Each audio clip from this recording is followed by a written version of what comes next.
Hello friends, नमस्ते। हाम्रो regular schedule अनुसार म आजको NEPSE chart plus sector chart study गर्न जाँदैछु। त्यसको लागि मैले चार्ट खोलिसकेको छु। अब हामी सुरु गर्छौं है त।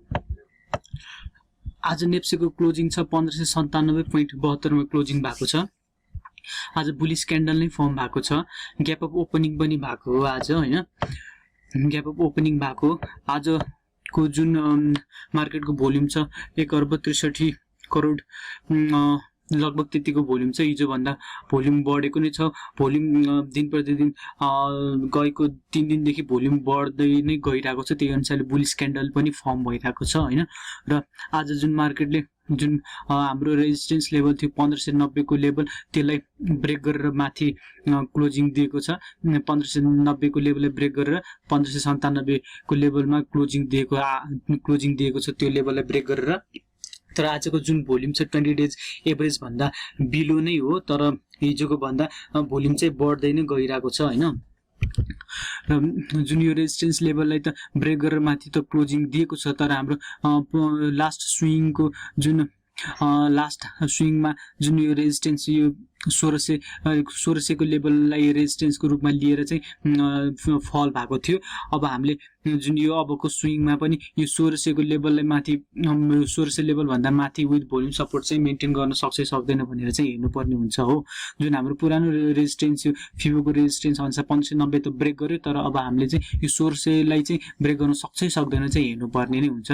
यदि यो 1600 को लेभललाई ब्रेक गर्न सक्यो विथ भोल्युम भने फर्दर माथि जान सक्ने चाहिँ चान्स हुन्छ। र त्यसपछि चाहिँ जुन नेप्सेको रेजिस्टेन्स भनेको टार्गेट भनेको यो लेभल जुन 1668 अथवा 1668 देखि 76 सम्मको लेभलमा चाहिँ लेभल चाहिँ टार्गेट हुन जान्छ नेप्सेको लागि, हैन? र भोल्युम पनि बढ्दै नै गइरहेको छ। आरएसआई को लेभल पनि माथि नै छ हो, 65 को लेभल भइसक्यो। बुलिश जोनमै छ आरएसआई को लेभल अनुसार पनि। र इएमए 5 डेज इएमए भन्दा माथि नै छ। जुन लास्ट 2-3 दिन अगाडि डेड क्रसओभर हुन खोजेको जस्तो देखाएको थियो नेप्सेले, तर त्यहाँबाट बाउन्स भएर माथि गइसकेको छ, हैन? गोल्डन क्रसओभर नै छ अहिलेसम्म नेप्सेमा। अहिले हामी पोजिटिभ नै छौँ नेप्से इन्डेक्समा। अब हामी ब्याङ्किङ सेक्टर हेरौँ। ब्याङ्किङ सेक्टरको कस्तो पिक्चर छ त भन्दाखेरि ब्याङ्किङ सेक्टरको आज क्लोजिङ छ 1279.96 मा क्लोजिङ भएको छ। बुलिश क्यान्डल नै फर्म भएको छ ब्याङ्किङ सेक्टरमा, हैन? बाइङ प्रेसर मजाले देखिएको छ। भोल्युम एकैचोटि बढेको छ। यो 20 डेज एभरेज भन्दा नि माथि नै भोल्युम कारोबार भएको छ ब्याङ्किङ सेक्टरमा। बुलिशनेस चाहिँ देखिएको छ। जुन किसिमको क्यान्डल फर्म भयो र क्यान्डलको बडी साइज पनि ठुलै थियो, र यो क्यान्डललाई चाहिँ बुलिश क्यान्डलले चाहिँ भोल्युमले साथ चाहिँ दिएको छ। र त्यही अनुसार जुन हाम्रो रेजिस्टेन्स लेभल थियो 1268 लाई चाहिँ ब्रेक गरेको छ। विथ भोल्युम सपोर्ट पनि ब्रेक गरेको छ। क्यान्डलको बडी साइज पनि ठुलो छ भन्दाखेरि यसलाई चाहिँ भ्यालिड ब्रेकआउटको रूपमा चाहिँ लिन सक्छौँ, हैन? अब ब्याङ्किङ सेक्टरको लागि चाहिँ इमिडिएट रेजिस्टेन्स भनेको यो 1290 नै हो अहिलेको लागि, हैन? यदि 1268 को लेभल भन्दा माथि क्लोजिङ मेन्टेन गर्यो र 1290 लाई विथ भोल्युम सपोर्ट ब्रेक गरेर माथि गयो भने चाहिँ अब ब्याङ्किङ सेक्टर चाहिँ फर्दर माथि जान सक्ने चाहिँ चान्स हुन्छ, हैन? त्यसपछि टार्गेट भनेको ब्याङ्किङ सेक्टरको यो 1370 को लेभल नै, जुन यो माथिको लेभल 1370 को लेभल नै टार्गेट हुन जान्छ। यदि यसलाई 1290 लाई चाहिँ विथ भ्यालिड ब्रेकआउट गरेर फेरि माथि गयो भने चाहिँ 1370 टार्गेट हुन जान्छ। ब्याङ्किङ सेक्टरमा बुलिश गोल्डन क्रसओभर नै भएको छ, हैन? पोजिटिभ नै छौँ हामी ब्याङ्किङ सेक्टरमा। गोल्डन क्रसओभर देखिएको छ र भ्युएफ लेभल भन्दा नि माथि नै क्लोजिङ दिइरहेको छ हो। र आरएसआई को लेभल पनि माथि नै छ, बुलिश जोनमै छ। ओभरअल हामी आजको यो कारोबार हेर्दाखेरि ब्याङ्किङ सेक्टरको कारोबार हेर्दाखेरि चाहिँ बुलिश मोडमा चाहिँ गएको देखिन्छ ब्याङ्किङ सेक्टर चाहिँ, हैन? अब हामी डेभलपमेन्ट ब्याङ्क सेक्टर हेरौँ। डेभलपमेन्ट ब्याङ्कमा कस्तो पिक्चर छ त भन्दाखेरि डेभलपमेन्ट ब्याङ्कको क्लोजिङ छ 2090.4 मा क्लोजिङ भएको छ। बुलिश क्यान्डल नै फर्म भएको छ डेभलपमेन्ट ब्याङ्क सेक्टरमा पनि हो।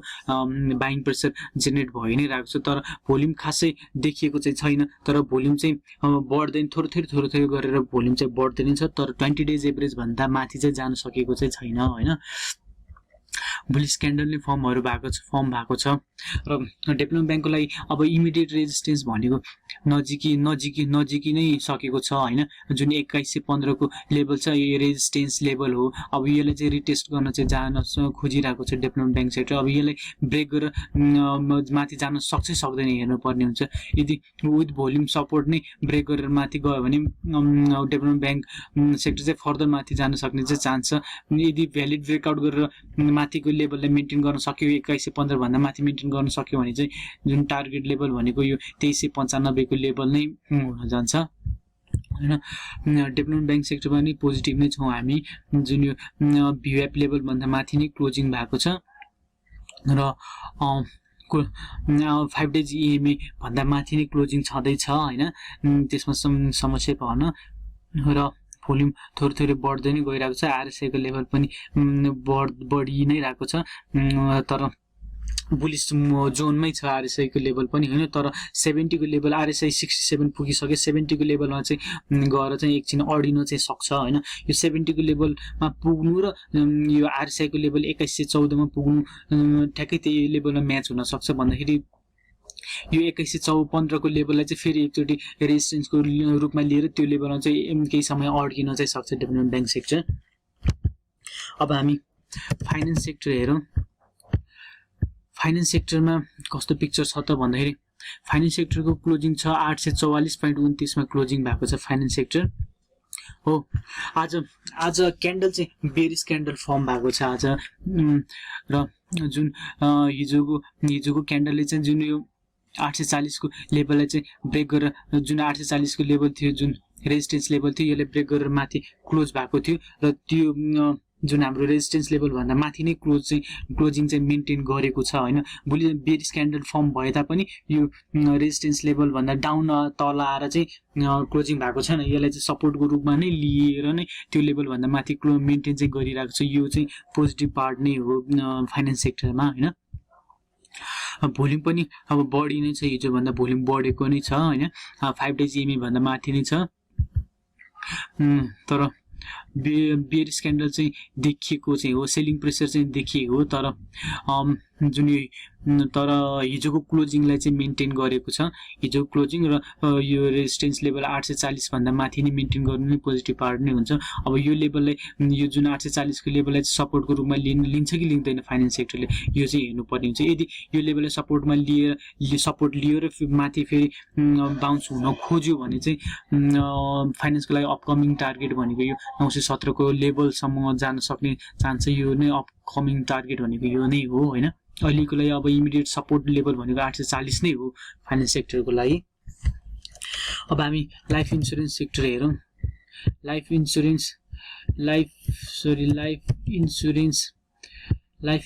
सेक्टरमा कस्तो पिक्चर छ लाइफ इन्स्योरेन्स सेक्टरको क्लोजिङ छ 9609.87 मा क्लोजिङ भएको छ हैन बुलिस क्यान्डल नै फर्म भएको छ भोल्युम पनि बिस्तारै बढ्दै नै गइरहेको छ तर 20 डेज एभरेज भन्दा तल नै हो तर हिजो भन्दा भोल्युम चाहिँ बढेको नै छ जुन यो ट्रेन्ड लाइनलाई चाहिँ ब्रेक गरेर माथि क्लोजिङ ब्रेकआउट गरेको छ ब्रेक गरेर माथि क्लोजिङ चाहिँ दिएको छ तर त्यसलाई चाहिँ भोल्युमले चाहिँ सपोर्ट चाहिँ गरेको छैन हैन तर ट्रेन्ड लाइनले ब्रेक गरेर चाहिँ माथि चाहिँ क्लोजिङ गरेको छ अब यो क्लोजिङ भन्दा माथि चाहिँ मेन्टेन गर्न सक्छ सक्दैन लाइफ इन्स्योरेन्स सेक्टरले चाहिँ त्यो चाहिँ हेर्नु पर्ने हुन्छ हामीले हैन अहिलेको लागि यो जुन ट्रेन्ड लाइनलाई ब्रेक गरेको हिसाबले चाहिँ जुन यो हाम्रो रेजिस्टेन्स 9920 को लेभल यसले फेरि रिटेस्ट गर्न जान खोजिरहेको जस्तो देख्छौँ हामी हैन यसबाट र गोल्डन क्रसओभर पनि भएको जस्ट गोल्डन क्रसओभर चाहिँ भयो आजको क्यान्डलबाट हैन भनेपछि योबाट पनि पोजिटिभ चाहिँ छौं बुलिसनेस चाहिँ देखिएको छ त्योबाट लगातार 3 दिनदेखि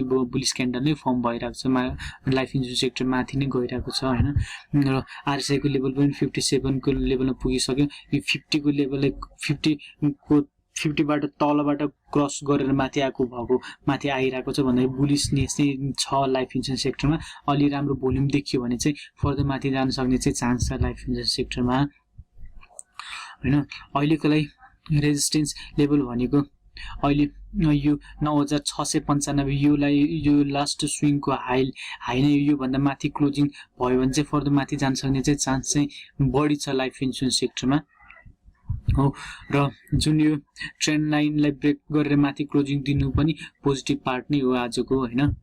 अब हामी नन लाइफ इन्सुरेन्स सेक्टर हेर्छौँ। नन लाइफ इन्सुरेन्स सेक्टरमा कस्तो पिक्चर छ त भन्दाखेरि नन लाइफ इन्सुरेन्स सेक्टरको क्लोजिङ छ 7955.33 मा क्लोजिङ भएको छ। बुलिस क्यान्डल नै फर्म भएको छ नन लाइफ इन्सुरेन्स सेक्टरमा। तर आजको जुन क्यान्डल छ अलिक कन्फ्युजिङ क्यान्डल छ, किनभने सेलिङ प्रेसर छ, रेन्जको बिचमा क्लोजिङ भएको छ। बाइङ प्रेसर पनि छ, सेलिङ प्रेसर पनि छ हैन। बाइङ प्रेसर भन्दा सेलिङ प्रेसर चाहिँ धेरै देखिएको छ आज मार्केट, आज नन लाइफ इन्सुरेन्स सेक्टरमा। र भए पनि बुलिस क्यान्डल चाहिँ फर्म भएको छ। ग्याप अफ ओपनिङ नै राम्रो ग्याप अफ ओपनिङ भएको हो नन लाइफ इन्सुरेन्स सेक्टरमा हैन। तर सेलिङ प्रेसर चाहिँ देखिएको छ। जुन यो हाई लेभल 8005 को लेभलमा पुगिसकेपछि सेल्सहरू एक्टिभेट भएको हो र गोल्डन क्रसओभर चाहिँ फर्म भइसकेको छ नन लाइफ इन्सुरेन्स सेक्टरमा। यसको मतलब बुलिसनेस चाहिँ देखेको छ, फर्दर माथि जान सक्ने चान्स चाहिँ छ नन लाइफ इन्सुरेन्स सेक्टरमा जुन गोल्डन क्रसओभर फर्म भएको हिसाबले हैन। अब आरसीआई को लेभल पनि 58 को लेभलमा पुगिसक्यो। जुन यो नन लाइफ इन्सुरेन्स सेक्टरको आरएसआई पनि 50 बिलो 50 बाट क्रसओभर भएर माथि गएको हुनाले चाहिँ यो चाहिँ अलि स्ट्रङली माथि जान सक्ने स्ट्रङनेस चाहिँ छ बुलिसनेसमा हैन। भ्युएफ लेभल भन्दा थोरै तल चाहिँ क्लोजिङ भएको। भ्युएफ लेभल चाहिँ आज क्लोजिङ भन्दा माथि नै क्लोजिङ भएको थियो हो भन्दाखेरि नन लाइफ इन्सुरेन्स सेक्टरमा पनि बुलिसनेस चाहिँ छ। नन लाइफ इन्सुरेन्स सेक्टरले जुन यो लेभललाई आजको क्लोजिङको लेभललाई चाहिँ लेभल भन्दा माथि मेन्टेन गर्न सक्यो, क्लोजिङ नेक्स्ट अफ ट्रेडिङ डेमा मेन्टेन गर्न सक्यो भने जुन यो अहिले मेन्टेन गर्न सक्यो भने यो लेभलमा त टेस्ट गर्ने नै भइहाल्यो। 8087 को लेभल चाहिँ इमिडिएट रेजिस्टेन्स हो। यसलाई अब ब्रेक गर्न सक्छ सक्दैन हेर्नुपर्ने हुन्छ।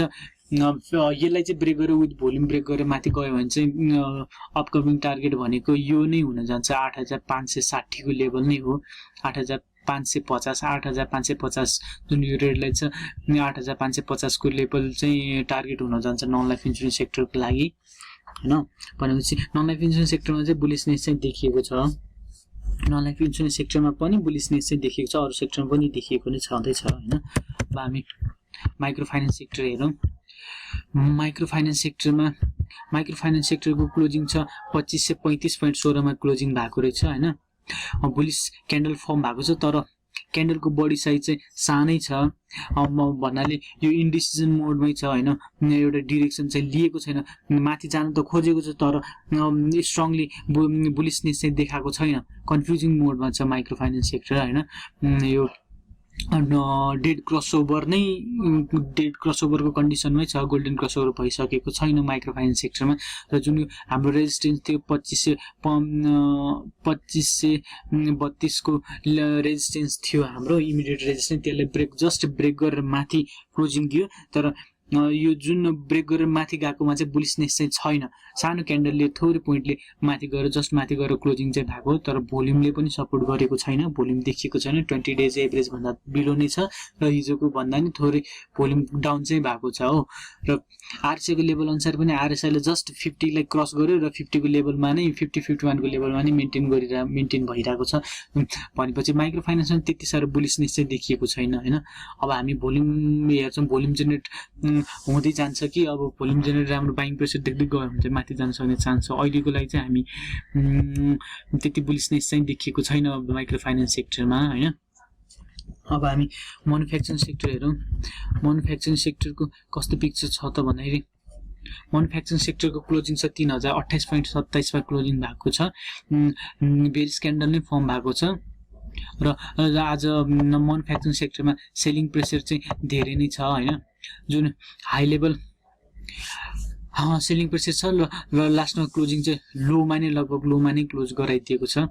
आज जुन 3047 सम्म पुगेको म्यानुफ्याक्चरिङ सेक्टर त्यसपछि सेलिङ प्रेसर जेनेरेट भयो, सिधै लो लेभलमा गएर क्लोज गराइदियो। सेलिङ प्रेसर छ र प्लस भोल्युम त म्यानुफ्याक्चरिङ सेक्टरमा पनि भोल्युम चाहिँ खासै छँदै छैन हैन। 20 डेज एभरेज भन्दा धेरै नै तल छ। यसमा पनि खासै बुलिसनेस चाहिँ छैन, भोल्युम नै छैन हैन। भोल्युम नै छैन यसमा। र लगातार बेयरिश क्यान्डलहरू नै फर्म भइरहेको छ म्यानुफ्याक्चरिङ सेक्टरमा हैन। र एक लेभलको इन्डिसिजन मोडमै छ म्यानुफ्याक्चरिङ सेक्टर, डिरेक्सन लिन खोज सकिरहेको छैन, माथि नि गएको छैन तल पनि गएको छैन, एउटा रेन्जमा सानो रेन्जमा प्राइस रेन्जमा चाहिँ मुभ भइरहेको छ, कहिले तल कहिले माथि भइरहेको छ र डेट क्रसओभर त फर्म भइ नै सकेको छ। त्यो हिसाबले पनि अलि नेगेटिभ, त्यो पनि एउटा नेगेटिभ पार्ट नै हो हैन, त्यो हिसाबले पनि बेरिश मोड सेन्टिमेन्ट चाहिँ छ म्यानुफ्याक्चरिङ सेक्टरमा। र अर्को कुरा आरएसआई को लेभल 50 क्रस गर्न सकेन म्यानुफ्याक्चरिङ सेक्टरले हैन, 50 लाई टच गर्यो फेरि तल बाउन्स हुन खोजेको छ भनेपछि यो 3-4 वटा इन्डिकेटर हेर्दाखेरि चाहिँ म्यानुफ्याक्चरिङ सेक्टरमा चाहिँ बेरी सेन्टिमेन्ट चाहिँ देखिएको नै छ, इन्डिसिजन मोडमै छ अहिले सम्मको लागि हैन। अब हामी हाइड्रो सेक्टर हेरौँ, हाइड्रो सेक्टरमा कस्तो पिक्चर छ त भन्दाखेरि हाइड्रो सेक्टरको क्लोजिङ छ 1385 को लेभलमा क्लोजिङ भएको छ, बेरिश क्यान्डल नै फर्म भएको छ हाइड्रो सेक्टरमा पनि। भोल्युम घटिसक्यो, भोल्युम 20 डेज एभरेज भन्दा बिलो नै छ र हिजो भन्दा भोल्युम बिलो नै हो, भोल्युम खासै छैन म हाइड्रो सेक्टरमा पनि। हाइड्रो सेक्टर यो 2 दिनदेखि माथि चाहिँ गइरहेको हो हाइड्रो सेक्टर, तर जुन यो हाम्रो पुरानो ट्रेन लाइनको सपोर्ट लेभललाई ब्रेक गरेर तल चाहिँ गएको थियो हो, त्यसपछि फेरि बाउन्स भएर माथि चाहिँ गयो र जुन पुरानो जुन ट्रेन लाइनलाई जुन सपोर्ट ब्रेक गरेर तल आएको थियो त्यसलाई फेरि अब जुन आज क्यान्डलले रेजिस्टेन्सको रूपमा लियो हो, रेजिस्टेन्सको रूपमा लियो र सिधै त्यहाँबाट सेलिङ प्रेसर जेनेरेट भएर तल आएर क्लोज भयो, हिजोको बिहेभ लेभलमा क्लोज भयो भनेपछि त्यो ट्रेन लाइनलाई चाहिँ रेजिस्टेन्सको रूपमा लिएको छ, त्यो भन्दा माथि चाहिँ जान सकेन हैन हाइड्रो पावर। अब जुन यो क्यान्डलको बडी साइज हेर्दाखेरि र भोल्युम हेर्दाखेरि चाहिँ फेरि एकचोटि जुन यो अब फेरि एकचोटि तल आउन सक्ने चाहिँ चान्स देखेको छ र यो सपोर्ट चाहिँ कुन लेभलमा लियो, जुन यो फेरि अब एकचोटि जुन यो सपोर्ट लेभल भनेको 1374 को लेभल छ अहिलेको लागि सपोर्ट हैन, यो 1374 को लेभललाई चाहिँ सपोर्टको रूपमा लिन्छ कि लिँदैन त्यो चाहिँ हेर्नुपर्ने हुन्छ। यदि यसलाई लिन सकेन भने फर्दर फेरि तल यो जुन 1300 को लेभलमै आउन सक्छ हाइड्रो पावर सेक्टर हैन, भनेपछि अहिलेको लागि इमिडिएट सपोर्ट भनेको यो 1374 को लेभल नै हो हाइड्रो पावर सेक्टरको लागि।